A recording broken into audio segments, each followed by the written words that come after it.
BJP যুব মোর্চার উদ্যোগে ভগৎ সিং যুব আবাসে বৃহস্পতিবার বিজয়া সম্মেলনী অনুষ্ঠান অনুষ্ঠিত হয়।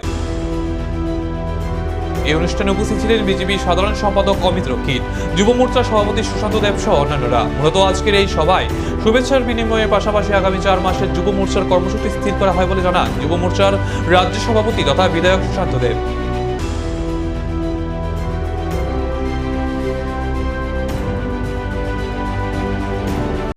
আমরা আজকে ভারতীয় জনতা যুব মোর্চা ত্রিপুরা প্রদেশ কমিটির উদ্যোগে আমাদের গোটা রাজ্যের সমস্ত মণ্ডল সভাপতি, জেলা সভাপতি এবং প্রদেশ কমিটিকে নিয়ে আমরা বিজয়ার শুভেচ্ছা বিনিময় করব এবং আগামী দিনের আমরা কিছু কার্যক্রমের রূপরেখা আজকের এই অনুষ্ঠান থেকে তৈরি হবে।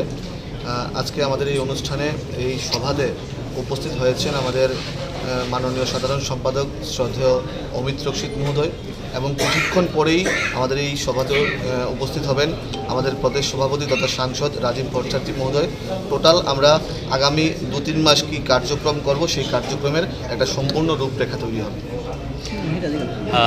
গতকালকে আমরা দেখতে পেয়েছি অ্যাকচুয়ালি আমরা সবাই জানি আমরা যারা রাজনীতি করি, Bharatiya Janata Party the party with differences. আমরা অন্যান্য রাজনৈতিক দল থেকে আলাদা। আমরা রাজনীতির পাশাপাশি আমরা সামাজিক কর্মকাণ্ড করে থাকি। যেহেতু একটা শুভ দিন ছিল, গতকালকে আমার জন্মদিন ছিল, আমি কিছু একটা শুভ কাজ করার চেষ্টা করেছি এবং আমাদের চিড়িয়াখানার নতুন অতিথি রয়্যাল বেঙ্গল টাইগার সেরা, এই সেরাকে 3 মাসের জন্য অফিসিয়ালি আমি দত্তক নিয়েছি এবং অফিসিয়াল প্রসেস করে এটা করেছি এবং আগামী দিনেও আমরা আমাদের যুব ভাইয়েরা, আমাদের কার্যকর্তারা আমরা এরকম সামাজিক কর্মকাণ্ড আমরা করে থাকি।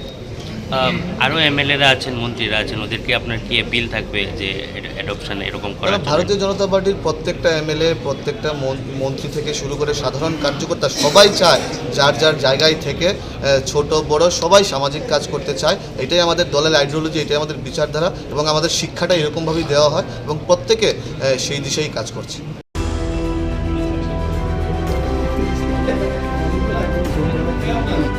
আমাদের সাংবাদিক ভাইরা, আমি দাদাদেরকে অনুরোধ করবো আপনাদের কাজ